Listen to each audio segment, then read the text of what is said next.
Friends, এই দেখো জুঁই ফুল গাছ। কয়েকদিন আগে আমি এই গাছটা তোমাদের সামনে এনে ভিডিও করেছিলাম, তখনও ফুল ফোটেনি। বলেছিলাম ফুল ফুটুক, তারপরে আমি আবার নিয়ে আসবো গাছটাকে তোমাদের সামনে, তোমাদের সাথে শেয়ার করছি। দেখো কত সুন্দর ফুল ফুটেছে এখানে। এই দেখো ফুল ফুটেছে, কত ভালো লাগছে।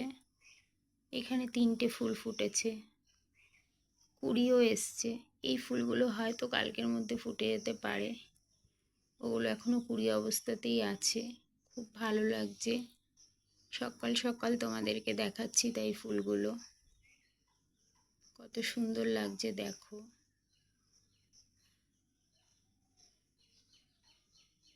আমার ভীষণ পছন্দের একটা গাছ। দেখো তোমাদের কেমন লাগছে জানিও। এই দেখো, গুড মর্নিং সবাইকে। সারাদিন তোমাদের ভালো কাটুক, আর আমার ভিডিওগুলো তোমরা দেখতে থাকো। ওকে, চলো টাটা, গুড মর্নিং।